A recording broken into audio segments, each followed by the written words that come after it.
Jai Sriram ma'am. Jai Sriram. அவங்கள அறிமுகப்படுத்திக்கோங்க. யாத்திரை எப்படி இருந்ததுன்னு சொல்லுங்கள். என்னுடைய பேர் பாவை. நான் ஃப்ரான்ஸ்லேருந்து இந்தியாவுக்கு வந்திருக்கிறேன். என்னுடைய பூர்வீகம் காரைக்கால். இந்த ஆதிசக்தி பீடம் யாத்திரைக்காகவே நான் வந்தது இந்த தடவை. அதில் மாகங்கா டூரிசத்தை நான் பார்த்து இவங்க அனௌன்ஸ் போட்ட உடனே நான் பார்த்துட்டு அவங்களுக்கு தொடர்பு கொண்டு வர்றதுக்கு நான் எதுவுமே கேட்கல. அவங்க எனக்கு எப்போ போகிறீங்க, என்ன, எவ்வளவு அப்படின்ட்டு தான் நான் வந்தேன். இங்கே வந்ததுக்கப்புறம் தான் எவ்வளோ மாகங்கா டூரிஸ்டும் எவ்வளோ ஒரு அர்ப்பணிப்போடு இந்த தொண்டை செய்கிறாங்க அப்படி தான் சொல்லணும்.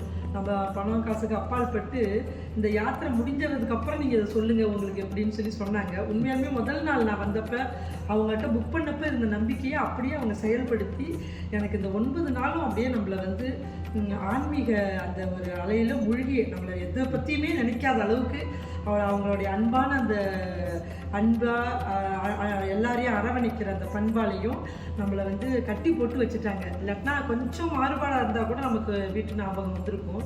அப்படியே முகம் மாறாத அந்த அதே புன்சிரிப்போட முதல் நாள் எப்படி நம்மளை வரவேற்றாங்களோ ஏர்போர்ட்டில், விமான நிலையத்தில் என்னை வரவேற்றப்போ எப்படி அந்த முகத்தில் இருந்ததோ அதே அந்த சிரிப்பு, அந்த பொறுமை, அந்த அன்பு, அந்த உபசரிக்கிற பண்பு, எல்லாரையும் அரவணைக்கிற பண்பு, இது எல்லாமே இன்னைக்கு 9வது நாள் இன்னைய வரைக்கும் எங்களை வழி அனுப்புகிற வரைக்கும் அவங்ககிட்ட அந்த ஒரு பண்பு இருக்குது. அதுதான் இந்த யாத்திரை மேலே மேலே முன்னெடுத்து அவங்களுக்கு இன்னும் இதை மெருகேற்றி இன்னும் நல்ல மேலே வாழ்க்கையில் அவங்க மேலே உயர்வடைகிறதுக்கு அவங்களுடைய இந்த ஒரு பண்புகளும் அந்த எல்லார்ட்டையும் காமிக்கிற அன்பும் தான் அப்படிங்கிறது நான் உணர்ந்ததை நான் உங்களுக்கு இன்றைக்கி சொல்கிறேன். இது மிகையல்ல.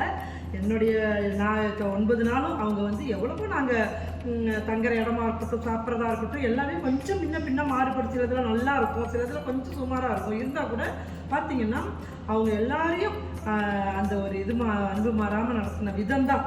ஏன்னா ஒரு நேரம் அந்த ஒரு டென்ஷனில் அந்த ஒரு மன அழுத்தத்தில் கொஞ்சம் செய்வாங்க. ஆனால் பார்த்திங்கன்னா இவங்க அந்த மன அழுத்தம்லாம் அவங்களுக்கு வந்ததையும் நான் கவனித்தேன். இருந்தால் கூட நம்மள்கிட்ட அதை அந்த யாத்திரிகர்கிட்ட எந்த விதமான ஒரு கோபதாபத்தையோ அல்லது மன வருத்தத்தையோ காமிக்காமல் எல்லாரையும் ஒத்தாப்பில், அதையும் ஒன்று சொல்லணும், சமமாக நடத்துறதுன்னு ஒன்று ரொம்ப முக்கியம். அந்த யாத்திரையில் பார்த்திங்கன்னா நான் எவ்வளோ போயிருக்கிறேன்.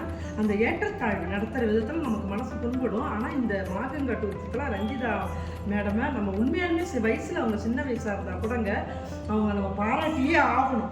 ஏன்னா அந்த சமமாக பேலன்ஸ் பண்ணி அதை சமப்படுத்தி எல்லாரையும் ஒரே விதமாக நடத்தி எல்லாருக்கும் அந்த தரிசனம் கிடைக்கக்கூடிய வகையில் எல்லாருக்கும் அந்த சாப்பாடு ஒரே மாதிரி அதில் அவங்க ரொம்ப கவனம் எடுத்து அவங்க அதை செஞ்சது இயல்பாகவே அவங்க எல்லாரையும் சமமாக நடத்துகிற ஒரு இயல்பாக தான் நான் பார்த்த வகையில் இருக்குது.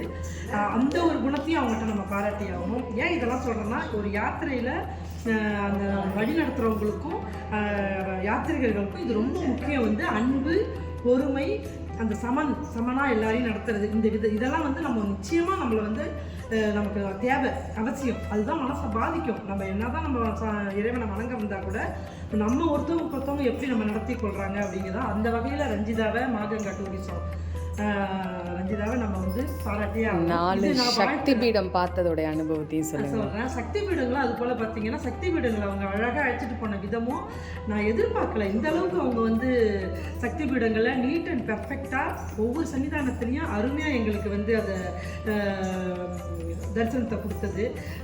இதை எல்லாராலையும் இந்த உள்ளடங்கி இருக்கிற பிரதேசத்துக்கெல்லாம் நம்மளை அழைச்சிட்டு போனது. ஜெயந்தி சக்தி பீடம், திரிபுரா சக்தி பீடம்லாம் பார்த்திங்கன்னா கொஞ்சம் உள்ளடங்கி நமக்கு அது அந்த மாநிலத்தில் இருக்குது.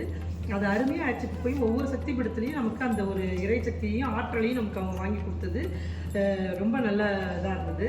நீங்கள் அனைவருமே இந்த சக்தி பீடங்களை நம்ம இது போல் ஒரு அழைச்சிட்டு போகிற ஒரு அவரோடு நம்ம போகிறது ரொம்ப நல்லதாக இருக்கும்னு நான் நினைக்கிறேன். சக்தி பீடம் மட்டும் இல்லாமல் பூரி ஜெகநாதரோட அனுபவமும் ரொம்ப சிறப்பாக இருந்தது. நேற்று அருமையான ஒரு நிறைவாக முத்தாய்ப்பாக பார்த்திங்கன்னா அது எங்களுடைய யாத்திரையிலேயே முத்தாய்ப்பாக ஒரு மணிமகுடமாக பூரி ஜெகநாதருடைய அந்த தரிசனம் ரொம்ப அருமையாக எங்களுக்கு அழகாக செஞ்சு வச்சாங்க. அவங்களுக்கு அவங்களுக்கு நிறைய அனுபவம் இருக்குது, நிறைய தடவை வந்திருக்கிறாங்க பூரிக்கு. அதனால ரொம்ப சுமூகமாக அதை அப்படியே எங்களை அழைச்சிட்டு போய் எல்லாம் தரிசனம் வாங்கி கொடுத்து பிரசாதம்லாம் வாங்கி கொடுத்து அழகாக அழைச்சிட்டு வந்தோம். மன நிறைவாக எனக்கு இந்த ஒரு 9 நாளும் முதல் நாள் எப்படி ஒரு எதிர்பார்ப்போடு வந்தோமோ அதே எதிர்பார்ப்பை நிறைவேற்றி எங்களுக்கு செயல்படுத்தி எங்களை வந்து மன நிறைவோடையும் உள நிறைவோடையும் சிந்தை நிறைவோடையும் மன மகிழ்வோடையும் எங்களை வந்து வழி அனுப்ப இன்றைக்கி அவங்க வந்து எல்லாம் செஞ்சுருக்கிறாங்க. அந்த வகையில் மாகங்கா டூரிஸ்ட்டுக்கு என்னுடைய உளமார்ந்த நெஞ்சார்ந்த நன்றிகளை கூறி மேலே மேலே நான் வந்து அடுத்தடுத்து என்னுடைய நாட்காட்டியை ஒழுங்குபடுத்தி அவங்களோட நான் மேலே மேலே அடுத்தடுத்து யாத்திரைக்கு வரணும்னு என்னுடைய விருப்பம். இறைவன் அதை நிறைவேற்றுவாருன்னு நம்பி உங்களுக்கு அதை நான் உங்களுக்கு சிபாரிசு செய்கிறேன். மாகங்கா டூரிஸ்ட்டை நீங்கள் பின்தொடர்ந்து நீங்கள் அதை பார்த்து பயனடையணும் அப்படின்னு நான் கேட்டுக்கிறேன். Thank you ma'am, thank you so much, thank you.